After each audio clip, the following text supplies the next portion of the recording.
Pernahkah kita WA setiap jamaah itu kita tanya, hai jamaah, datang sholat subuh ya, malaikat maut udah dekat. Jamaah ini pun kita klasifikasikan, ada jamaah yang kelas A, ini yang memang subuh, zuhur, asar, maghrib, isya. Ada yang jamaah kelas M, itu Idul Fitri sama Idul Adha. Semua rekaman fullnya mesti ada, fasilitas, keilmuan. Pendidikan kita di Indonesia ini, pendidikan Islam sangat maju. Ada pondok pesantren yang khusus baca kitab kuning saja dan spesialis hadis saja. Kitab kuning itu ada yang fikih. Kenapa disebut kitab kuning Pak Ustadz? Karena kertasnya dari kertas ubi, warnanya kuning.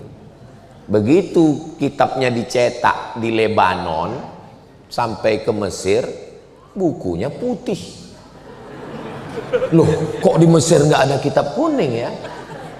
Itu kitab kuning istilah. Kalau bahasa Arabnya namanya kutubut turas, buku-buku klasik. Contoh buku klasik. Kita kalau baca Sahih Al-Bukhari, Imam Bukhari itu meninggal tahun 256. Sekarang tahun 1446. 1446. Mau ingat 2025 aja. Artinya buku ini sudah 1200 tahun. 12 abad yang lalu buku ini sangat tua. Buku klasik. Ada lagi buku yang lebih tua? Ada. Ditulis oleh Imam Malik bin Anas. Imam Malik bin Anas itu meninggalnya tahun 179. Berarti buku ini sudah lebih 13 abad. Sangat tua kitab-kitab. Itu ada sampai sekarang, dibaca oleh orang. Saya kebetulan kuliah di UKM, University Kebangsaan Malaysia. Di sana bahasa pengantarnya bahasa Melayu. Bahasa Melayu bukan yang lari. Melayu. Sampean melaku apa Melayu? Nah, lalu kemudian semua pelajar asing wajib ngambil 4 SKS. 2 SKS semester 1, 2 SKS semester 2 bahasa Melayu.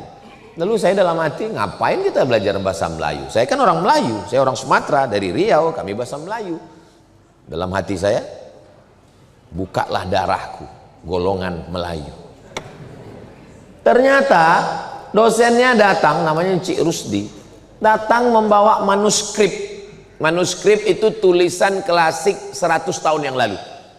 Penuntut-penuntut, pelajar-pelajar, mahasiswa sekalian, ini yang saya bawa ini adalah manuskrip yang umurnya 100 tahun. Tolong baca. Begitu kami baca, banyak sekali kosakata yang kami nggak ngerti, padahal dia bahasa Melayu. Karena tidak dipakai dalam pembicaraan sehari-hari. Apalagi bahasa Arab yang umurnya 1200 tahun. Dan kitab-kitab itu masih dipelajari di Indonesia. Pondok pesantren yang didirikan Mbah Hasyim Asy'ari di Tebu Ireng, yang disebut dengan Pondok Pesantren Tebu Ireng, karena dulu pondok pesantren itu nggak ada pakai nama kayak sekarang Pondok Al-Ikhlas, Pondok Al-Mukhlisin, enggak. Pondok mana? Pondok Mbah Hasyim Tebu Ireng. Pondok mana? Pondok Mbah Wahab Asbullah. Pondok mana? Pondok Lirboyo. Pondok mana? Pondok Ploso. Itu masih sampai hari ini membaca kitab-kitab Sahih Bukhari ini khataman. Dari mulai awal sampai akhir, nanti gurunya mengijazahkan. Sehingga tidak akan mungkin terjadi kekeliruan. Kamu dapat dari mana? Dari guru saya. Guru kamu dari mana? Dari guru saya. Sampai kepada siapa? Pada Imam Bukhari. Imam Bukhari kan tidak sezaman dengan Nabi. Iya, 300 tahun. Imam Bukhari dapat dari mana? Dari gurunya namanya Abdullah bin Maslamah. Abdullah bin Maslamah dapat dari siapa? Dari gurunya namanya Malik bin Anas. Malik bin Anas dapat dari siapa? Dari Abu Zinad. Abu Zinad dapat dari siapa? Dari Al-A'raj. A'raj dapat dari siapa? Dari Abu Hurairah. Abu Hurairah dapat dari siapa? Dari Nabi Muhammad SAW. Kita sekarang tidak runut begitu. Kamu dapat dari siapa? Dari Syekh Google. Guru kamu siapa? Guru saya Pak Ustadz ini bisa ditasrif dengan bahasa Arab. Taba yatubu yutuban. Nah, sehingga masjid-masjid bagaimana mencerahkan supaya kembali lagi ngaji kitab-kitab. Iya Pak Ustadz, tapi yang ngaji bisa baca kitab itu kan kalau pakai bahasa Arab. Makanya pakai bahasa Indonesia dulu. Saya sarankan untuk yang 3 itu, akidahnya pakai akidah sifat 50 Kiai Haji Muhammad Idrus Ramli. Untuk fikihnya, fikih Islam Sulaiman Rashid. Beliau ini alumni Al-Azhar Mesir tahun 1935. Kita merdeka 1945. Beliau 10 tahun sebelum Indonesia merdeka sudah tamat dari Al-Azhar Mesir. Lalu kemudian pulang orang Lampung. Lalu kemudian beliau menulis kitab fikih sistematis bahasa Indonesia. Bahasanya simple, sangat mudah untuk memahami. Dan beliau spesialis mazhab Syafi'i. Kita dari pertanyaan jamaah itu kita paham bahwa jamaah ini nggak paham. Dari pertanyaan jamaah itu kita paham bahwa dia nggak paham. Ustaz Somad, iya. Gimana kalau saya sholat nggak baca Allahu Akbar kabiro? Nah, itu saya paham tuh bahwa dia nggak paham. Allahu Akbar kabiro, Allahumma ba'id baini wa baina khotoyaya wajjahtu wajhiyya, itu adalah sunnat dibaca, tapi saya tidak pernah meninggalkan iftitah, dibaca bagus, afdal. Tidak bisa membedakan mana rukun, mana syarat, mana wajib, mana sunat. Bagus dibeli buku ini. Ada fikih sholat, ada zakat, ada haji, ada umroh, ada fikih siasah, politik Islam, ada pembagian harta warisan, ada fardu kifayah, memandikan jenazah, menyelenggarakan mengkebumikan, mengkuburkan, semuanya lengkap semua. Kecil. Dulu saya beli buku itu 40.000. Silakan cari di toko buku, dan saya tidak jual buku. Jangan Ustaz Somad ini ada hubungan ini. Sampai sekarang belum lagi, nggak tahu ke depan. Lalu kemudian tentang akhlak.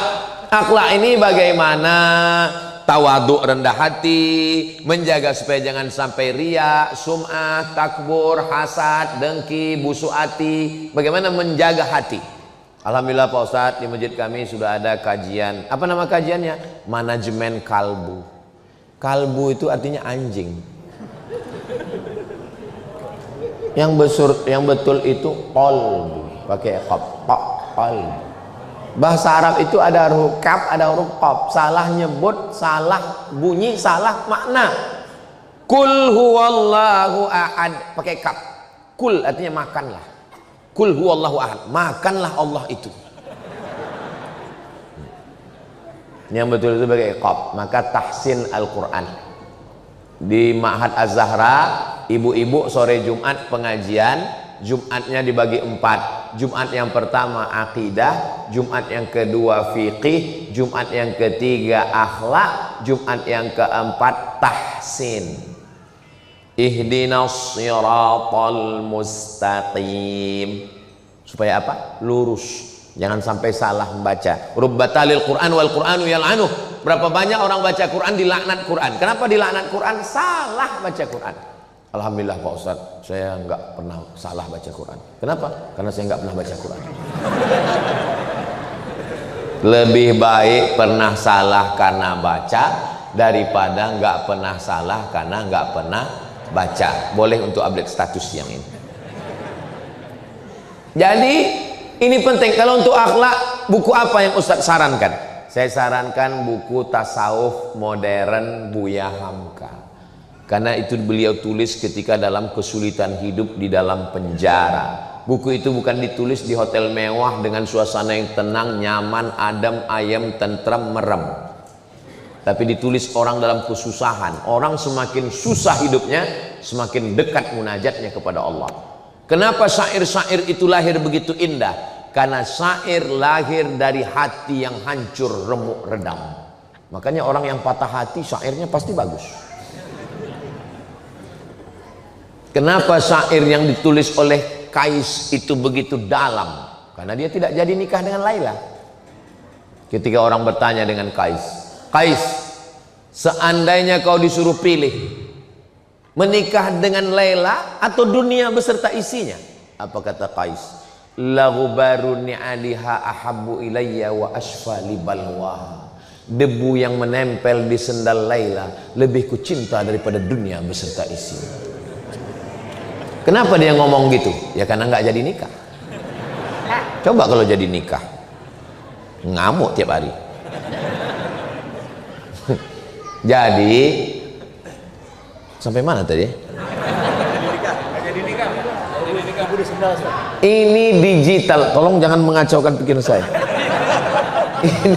Ini digital, era digital ini masjid menjadi tempat pusat center kegiatan. Dari mulai ibu-ibunya buatkan kajian khusus karena mereka segan kalau nanya kepada ada laki-laki di situ, sungkan, nggak enak. Mohon maaf, beribu maaf. Cerita tentang masalah darah haid, darah nifas, darah wiladah, darah bisul, darah jerawat.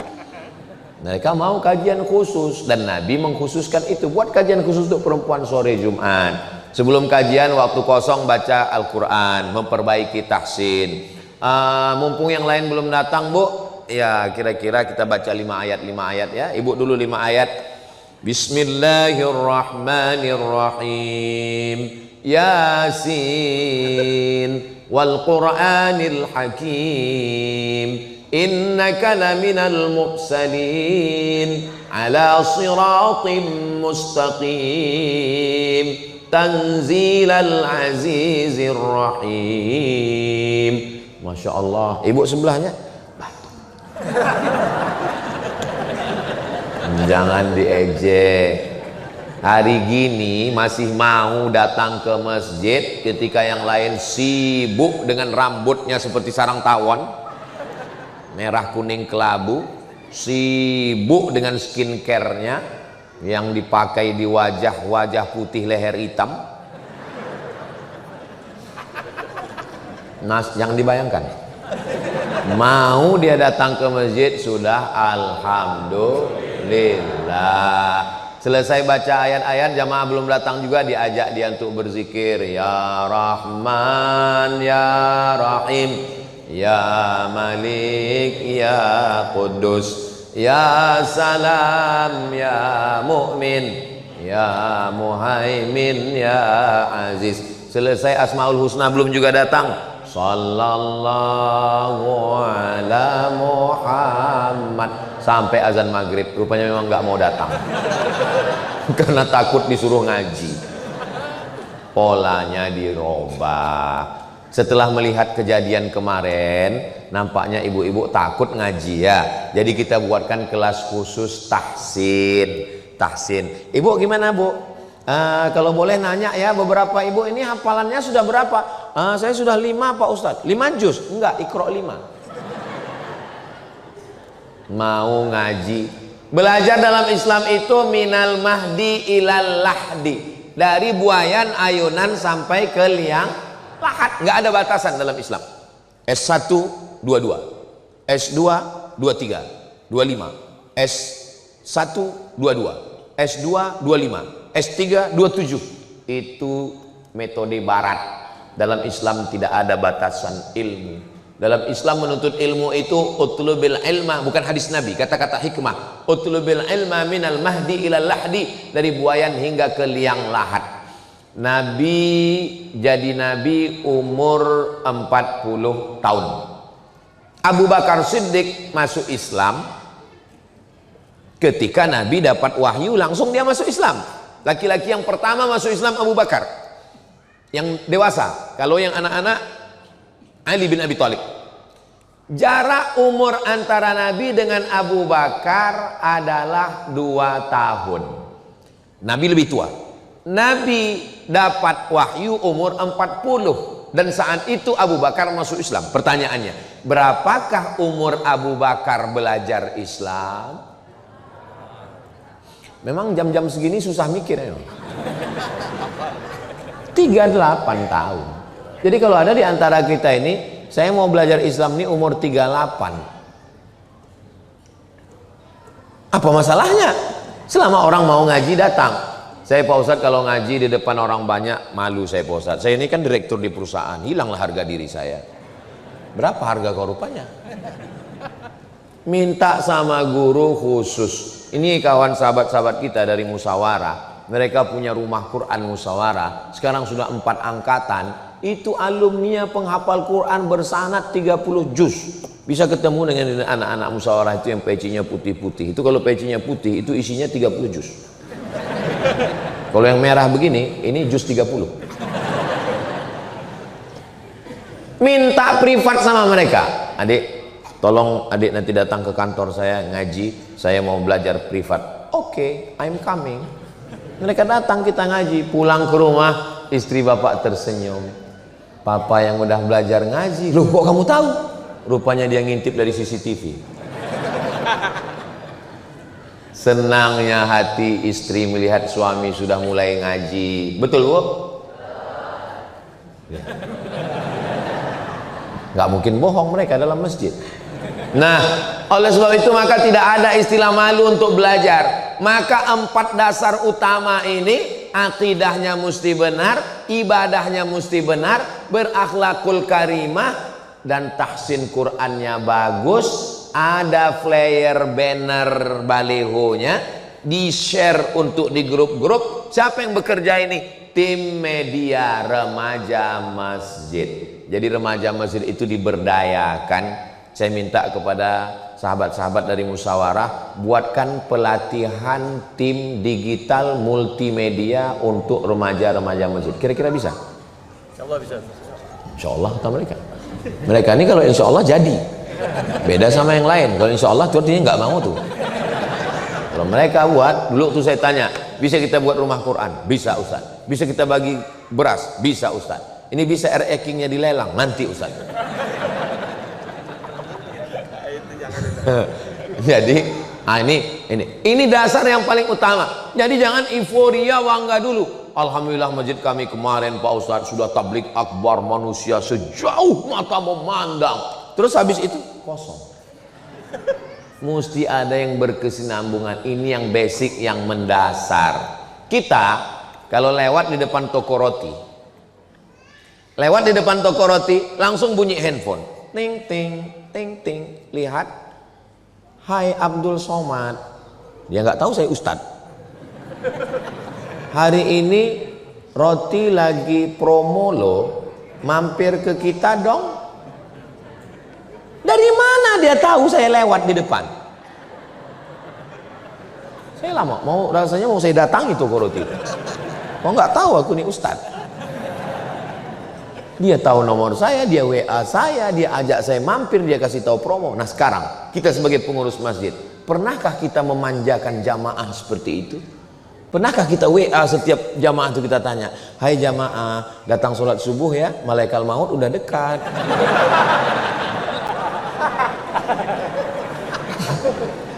Kenapa kita tidak menyapa jamaah? Jamaah sedang terpukul, orang tuanya meninggal. Apa salahnya kita kirimkan? Inna lillahi wa inna ilaihi raji'un wa inna insyaallahu bikum lahiqun. Jangan bersedih saudaraku, datang kita. Walaupun kita mungkin karena kesibukan, itulah hebatnya digital. Pengurus masjid mempostingkan. Memang sedap kopi tiramisu. Setelah itu makan sayur kubis. Kalau sudah disediakan tisu, itu tanda waktu sudah mau habis. Nah, jadi ketika kita mengelola jamaah ini dengan baik, sekarang banyak masjid tidak mengelola jamaah dengan baik. Mau datang, mau enggak, bukan urusan kami. Mau meninggal, mau mati, mau sakit, lah salam, wala kalam. Berapa jamaah kita? Berapa jumlah jamaah tetap kita? Berapa yang ada di dalam grup? Itu ada aplikasi yang bisa membuat satu grup 1000 dan bisa 10 grup. Berarti kita punya jamaah inti 10.000. Jamaah ini pun kita klasifikasikan. Ada jamaah yang kelas A. Ini yang memang subuh, zuhur, asar, maghrib, isya. Ada yang jamaah kelas M. Itu Idul Fitri sama Idul Adha. Ada kelas Z minus. Ini Idul Adha datang untuk ambil kupon. Sehingga ketika kita kelola jamaah ini dengan baik, kita share, dibuatkan tulisan di depan. Anda bertanya, Ustadz menjawab. Hubungi nomor kontak berikut. Hebat Ustadz Somad itu ya. Kami lihat di videonya, semua pertanyaan itu dia jawab. Ya iya, karena pertanyaan itu ditulis di kertas. Yang saya nggak tahu cepat saya buang. Begitu saya baca kan, ini susah. Saya masukkan ke dalam lagi. Itu salah satu tips untuk menutupi kebodohan kita. Coba kalau langsung jamaahnya pegang mic, dia tanya. Makanya nanti jangan kasih jamaahnya. Nah, jadi ketika kita mengelola jamaah ini dengan baik, itulah kehebatan digital. Kalau zaman dulu nggak bisa. Zaman dulu imam, pengurus itu mesti head to head ketemu langsung dengan orang. Assalamualaikum warahmatullah. Assalamualaikum warahmatullah. Sehat Pak RW, sehat Pak RT. Alhamdulillah ya, alhamdulillah. Zaman sekarang enggak. Semua jamaah itu dengan satu postingan bisa. Bulan ini remaja masjid ini kita kelola dengan baik. Untuk bulan ini kamu yang call ya, tahajud call. Oke. Jam 3 malam tahajud call. Kamu 100 orang, kamu 100 orang. Assalamualaikum, tahajud Bapak. Gimana sudah? Alhamdulillah saya sudah call semua. Habis itu saya tidur. Yang jadi petugas tahajud juga. Atamuruna nasa bil birri wa tansawna anfusakum wa antum tatlunal kitab. Apakah kamu lupa kamu nyuruh orang buat baik sementara kamu sendiri sudah baca Quran tapi kamu tidak berbuat baik? Disitulah baru nampak sinergitas bekerja sama. Dalam dakwah ini nggak bisa one man show. Saya ketua, saya ngurut. Mohon maaf ya ketua, nggak bisa. Saya ini ketua masjid, biar kurus-kurus begini ketua masjid.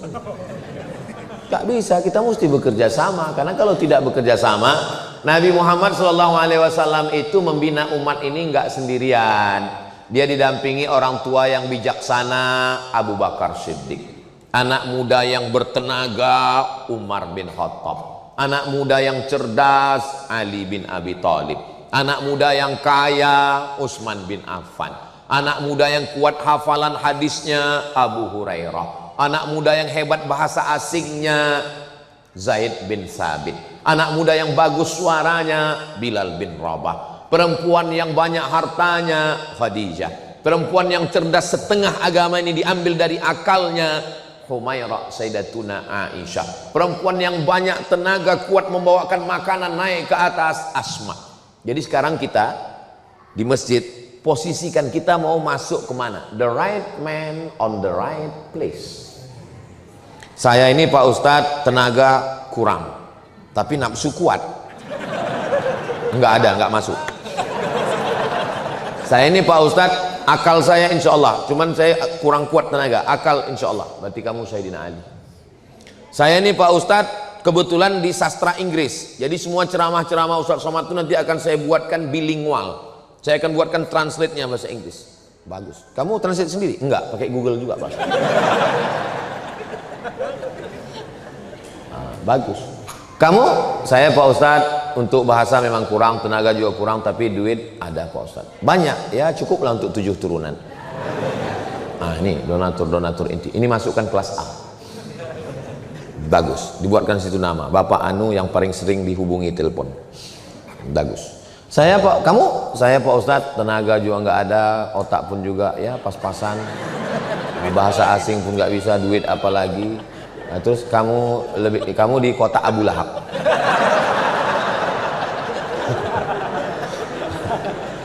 Nah, jadi kita bagi-bagi tugas, nggak bisa kita mengelola ini dengan sendiri.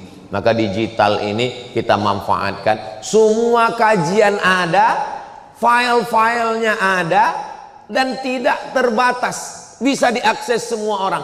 Sehingga ketika adik-adik kita mau presentasi atau dosen-dosen kita, jamaah kita, kebetulan saya di kantor mau presentasi nih Pak, boleh saya pinjam ini? Boleh, menjadi amal jariah. Disitulah makna hadis, idza matal insan, kalau manusia mati, in qata'a amaluhu, amalnya putus, illa min salasin, kecuali 3, shadaqatun jariyah, ilmun yuntafa'u bih. Apa yang dimaksud dengan ilmu bermanfaat? Video YouTube, infocus, slide PowerPoint diambil orang, dan kita nggak perlu klaim. Kayaknya yang ente presentasi kemarin punya anak tuh. Kita ketika sudah kita berikan, saya pernah ceramah di masjid. Saya tausiahnya nanti habis isya menjelang tarawih. Jadi ketika kultum Berikut ini mari kita dengarkan kultum menjelang berbuka puasa. Kami dengar.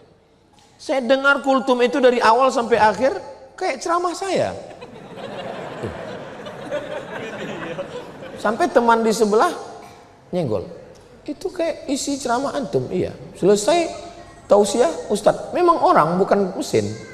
Bukan AI. Memang manusia. Bukan Robocop. Datang dia duduk. Mohon maaf Ustadz. Itu tadi saya dengar ceramah Ustadz beberapa kali, langsung saya tausiah. Dalam hati saya, alhamdulillah, ternyata tidak hanya terbatas di kelas, bukan hanya terbatas pada buku-buku yang kita tulis, suara pun bisa ditirukan orang. Artinya apa? Dengan zaman digital ini, kesempatan untuk menyebarkan perbuatan baik itu kira-kira makin terbuka luas atau makin sempit? Makin terbuka luas. Suara kita bisa direkam orang, gambar bisa, apapun yang kita lakukan. Jadi kalau ada orang sekarang mengatakan, kenapa lah saya hidup di zaman ini ya Pak Ustadz ya, banyak zaman fitnah di akhir zaman. Coba kalau saya hidup di zaman Nabi, pasti saya baik Pak Ustadz. Saya bilang orang-orang seperti kamu ini kalau hidup zaman Nabi mungkin ikut Abu Jahal. Apa jaminan kita kalau hidup zaman Nabi kita ikut Nabi Muhammad? Belum tentu. Jadi jangan pernah menyalahkan zaman, menyalahkan masa. Memang menurut ilmu Allah, ya hidup kita ini cocoknya di zaman milenial ini. Ustadz Somad aja merasa milenial. Kami melihat Ustadz seperti kolonial. Habis milenial, Gen Z, macam-macam namanya. Tapi ini semua adalah masa. Kenapa Allah pertukarkan zaman masa ini? Wa tilkal ayyamu nudawiluha bainan nas. Demikianlah zaman masa itu kami pertukarkan, kami pergantian untuk apa? Liya'lamallahu alladzina amanu, untuk melihat siapa yang bisa mempertahankan imannya, wa yattakhidha minkum syuhada, untuk melihat siapa di antara kita yang syuhada, matinya sebagai syahid, iskariman hidup mulia, au mut syahidan, atau matinya mati syahid. Kalau mau membayangkan gimana sebelum ada digitalisasi. Allahu Akbar. Apa kata makmum di belakang? Mubaligh namanya. Mubaligh menyampaikan suara. Allahu Akbar. Mubalighnya itu sampai 10 ke belakang. Allahu Akbar. Terus sampai ke belakang. Kenapa? Karena masjidnya panjang, suaranya nggak nyampai. Sekarang di masjid kita nggak ada lagi tuh mubaligh. Kenapa? Karena sudah ada sound system. Mikrofon, suaranya menggelegar. Kalau Bapak Ibu nanti pergi ke Medan, Sumatera Utara, sholat di Masjid Raya Al-Masun, Masjid Sultan Delhi, itu hari Jumat muazzinnya 7 orang. Kenapa sampai 7 orang? Karena suara mau kuat. Allahu Akbar, Allahu Akbar. Subuh, kenapa menaranya tinggi? Karena muazzin naik ke atas mengumandangkan azan. Zaman sekarang nggak ada lagi suara tarhim, assalatu wassalamu alaik, jam 2, jam 3 malam suara tarhim, takbir. Begitu kita masuk ke dalam masjid, orang sudah nggak ada, flash disk. Makanya banyak nanti flash disk masuk surga, orangnya masuk neraka. Nauzubillah. Jadi zaman digital itu ada positif, ada negatifnya. Dulu saya kalau mau belajar bahasa Arab, nunggu jamaah haji pulang bawa koran bungkus korma. Orang semua minta korma, minta air zam-zam. Saya nanya, mana bungkus kormanya? Untuk belajar nulis bahasa Arab. Sekarang koran yang keluar hari ini di Kairo, kita lebih dulu baca daripada orang Kairo. Kenapa? Karena Kairo jam 6 pagi, kita sudah jam 9. Kita lebih dulu daripada Kairo. Kita lebih dulu baca koran Mesir daripada orang Mesir. Dulu kalau mau dengar suara khutbah, latihan maharatus sima'ah, listening. Bagaimana mendengar orang Arab ngomong. Pertama-pertama latihan mendengar orang Arab ngomong, titip kaset pidato khutbah Masjidil Arab. Pulang jamaah haji didengarkan. Begitu dimasukkan ke tape recorder, seperti orang kumur-kumur. Shadaqallahul azim. Gimana caranya biar supaya syekh ini suaranya pelan? Alhamdulillah ada salah satu dosen UIN pakar bahasa Arab lulusan dari University Cairo University. Namanya Bapak Akrom Malibari almarhum.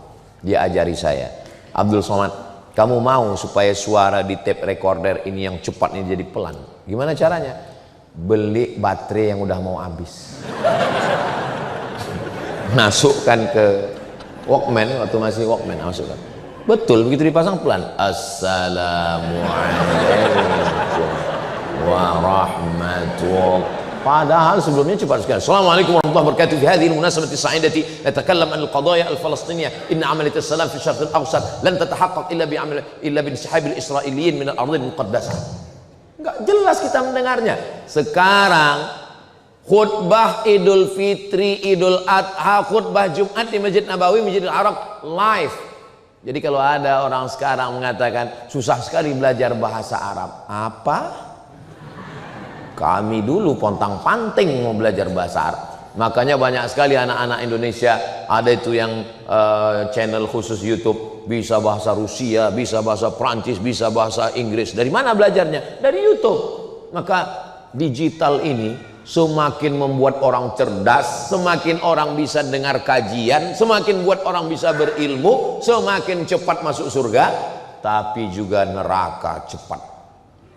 Maka kalau kita baik, kita cerdas, dan masjid itulah tempat berkumpulnya semua. Menyebarkan undangan zaman dulu mesti datang ke rumah-rumah. Assalamualaikum Bapak, besok hadiri. Saya masih ingat ketika saya SD, itu keliling kota mobil.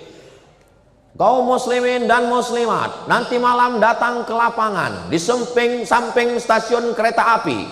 Nanti malam akan ada Maulid Nabi Muhammad, yang membaca Quran adalah Abdul Somad. Waktu itu saya SD. Jadi saya ini dari SD udah viral. Kemarin saya pulang kampung, kata mereka, kau dulu Somad Maulid Nabi Isra Mi'raj, keliling mobil itu pengumuman bahwa nanti yang akan ngaji baca Quran adalah Abdul Somad. Dulu begitu. Zaman sekarang nggak perlu lagi. Zaman sekarang cukup dengan satu kali share Instagram, Telegram, miligram, kilogram, TikTok, semua. Tapi kalau tidak cerdas bersosial media, memang dia seperti bumerang, pisau bermata dua. Satu sisi mendatangkan manfaat, tapi mudaratnya juga luar biasa. Insya Allah kalau kita kelola dengan baik, ada kajian berkitab, bersilabus, terjadwal, terukur, ada bulanan, ada pekanan, ada tahunan, ada zikir menyambut malam tahun baru, ada Maulid Nabi, Isra Mi'raj, nuzul Quran, melepas jamaah haji. Momentum-momentum hari besar itu adalah stasiun-stasiun untuk kita saling bertemu. Ada stasiun kecil, subuh, zuhur, asar, maghrib, isya, sholat Jumat, tapi juga ada stasiun yang besar, kajian bulanan. Kita bisa tukar sirkulasi udaranya. Wah, saya nggak maulah ustadz yang berapi-api, saya mau ustadz yang slow, gini,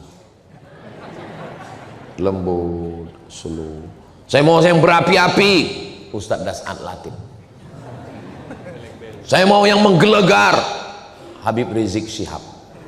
Tapi izinnya payah. Kalau yang lembut tentu saja Ustadz Somad. Nah, jadi kita banyak pilihan sekarang, kemudahan. Begitu juga dengan apa yang disebut dengan finance, keuangan. Zaman dulu kotak berjalan.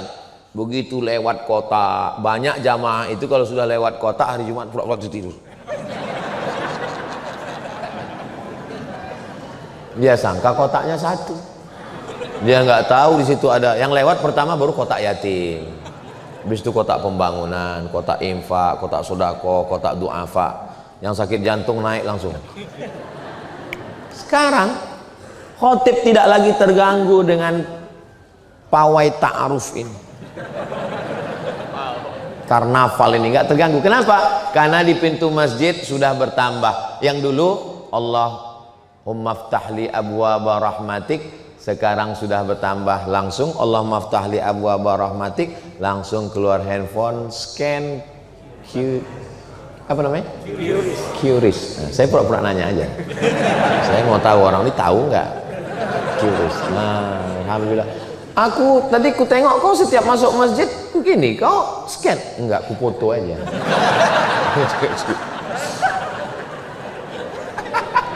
Jadi zaman ini zaman yang kalau kata orang ini zaman edan, zaman setan.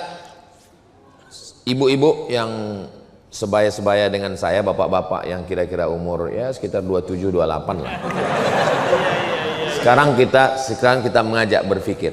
Zaman saya dulu, seingat saya di kampung saya, di kota saya, enggak ada tuh yang namanya TK Quran, rumah tahfiz tuh enggak ada. Yang ada pondok pesantren tahfiz Quran tua dan memang mesti serius ngapal Quran di situ. Sekarang ada yang model part time, ada yang full time, ada yang tempat store aja habis itu pulang, ada rumah Quran. Kira-kira dunia ini makin baik atau makin jahat? Tergantung berteman dengan siapa. Kalau ada yang bilang dunia ini makin jahat Pak Ustadz, iya kawan kau, circle kau nyiblorong, sundil bolong, mak lampir. Tapi kalau kawan-kawan kita adalah circle yang baik-baik, mau ngapal Quran mudah, mau belajar bahasa Arab mudah, mau baca kitab, dulu baca kitab itu 1 tahun, 2 tahun, 7 tahun. Sekarang hanya dengan 8 bulan melalui metode Al-Miftah, melalui metode Manhaji, melalui berbagai macam metode, guru-gurunya online. Tapi memang ada plus minus kekurangan. Kadang channel kurang bagus, kadang signal kurang, beberapa video rusak, hilang. Makanya memang mesti ada hal yang tidak ada yang sempurna, karena kesempurnaan hanya milik Allah Subhanahu wa Ta'ala. Tadi saya mulai jam 10.30, sekarang jam 11.27, kurang-kurang dikit biasa karena kita udah lama berteman. Dimanapun ngomong saya tetap 60 menit. Biasanya saya ngomong 60 menit itu kalau ada botol 600 ml. Jadi kalau gelas segini ini biasanya ya cukup kultum aja, kuliah 7 hari. Itu yang dapat saya sampaikan. Terima kasih segala perhatian, mohon maaf segala kesilapan. Jangan kemana-mana, kita lanjutkan setelah yang satu ini. Saya kembalikan ke Ade dan sahabat-sahabat musyawarah. Assalamualaikum. Saya tutup dengan pantun penutup, menangkap puyuh di Bukit Selasih. Thank you dan terima kasih. Assalamualaikum warahmatullahi wabarakatuh.